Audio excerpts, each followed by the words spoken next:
Time for the 49ers Rush Podcast. You know, after 4 years of doing these roster countdowns and, it's a lot of videos, it's a lot of work, and you see a lot of parallels. Some players, all of our rankers agree on. Some of them have a giant variance in where they're ranked. And that's where we come in at number 85. Undrafted free agent, defensive tackle, Sebastian Valdez. We have as low or as high as number 73 overall and all the way at 91. So, our 4 rankers, shout out to Josh, Ben, and Zach. They are the best people out there. We don't know where to settle on Sebastian Valdez, and I understand both ideas. Undrafted free agent, no guaranteed money. I get that. Smaller defensive tackle whenever you drafted not 1 but 2 defensive tackles relatively high in the draft, right? So, why?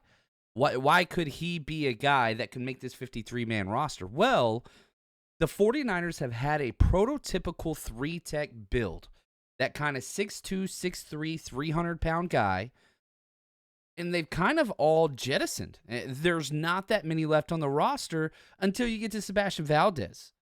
That is what makes him so unique is he is the prototypical height, weight, size, speed, strength, play strength, all that stuff that Chris Kusarek, Robert Saleh, D'Amico Ryans have all coveted in this style of defense, yet you're seeing kind of an about face where they're going after these bigger-bodied, 6'5", 6'4", 330, 320 defensive tackles, but then you still got this old-school build that is Sebastian Valdez. So who is he? He's wearing jersey number 65 for the 49ers currently, 6'3", 301, 31-inch arms. He's got short arms. That's probably the biggest negative to him.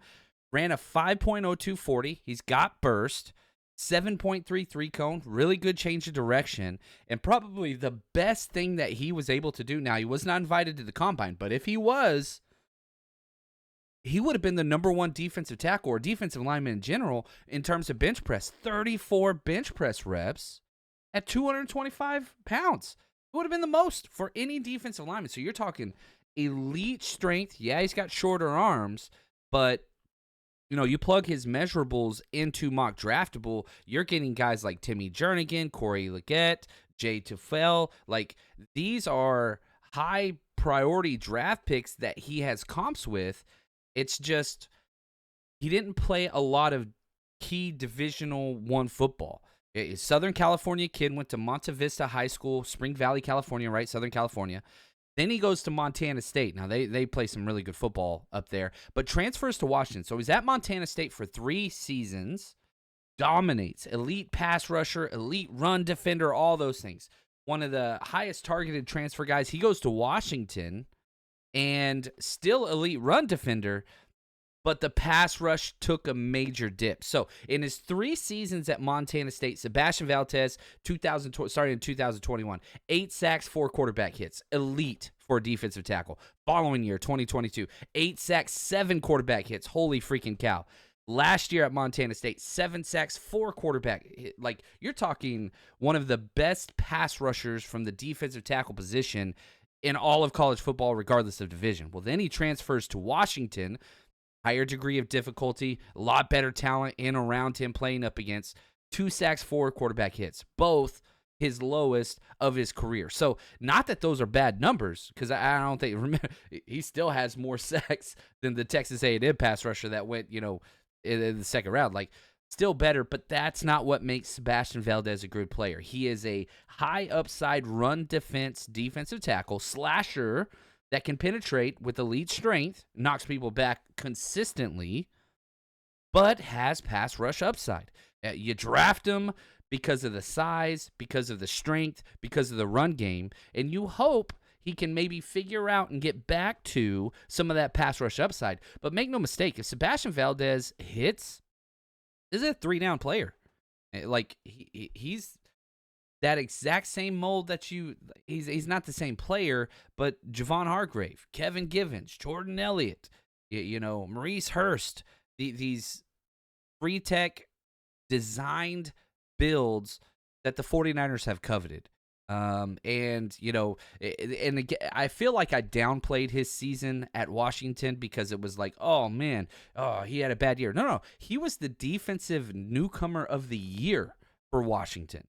So, like, he's still good. It just wasn't that, holy cow, this is a first, second, third round draft pick because of the pass rush upside and the run defense. That's not what it is.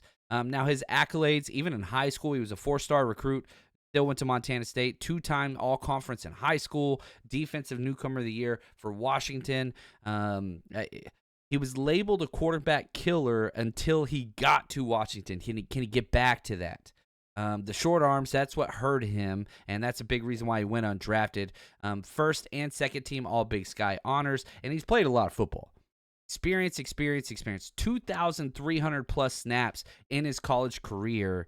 You've got to love that. And just in this 1 year, if you just take a snapshot of 2024, he played in 13 games for Washington Huskies, 48 tackles, 5 tackle for loss, that's great. 2 sacks, all right. 4 quarterback hits, all right. 13 hurries, and 1 pass breakup. His PFF scores, so solid. 71 overall, great. 76.4 run defense, great.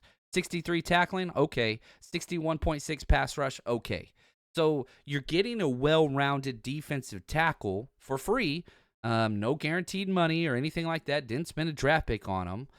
But the thing that separates him, listen to his run grade PFF score the last 3 seasons, 76.4, 76.3, 71.8. That's where he excels and just continues to get better. And he even improved, had his highest run defense grade of his career at Washington in the Pac-12. So that is something that's going to continue. My film write-up, short arms, so plays with great leverage, elite upper body strength, short area quickness, but lacks overall explosiveness. The lower body explosiveness just doesn't seem to, the power doesn't come from the tree trunks, it comes from the limbs.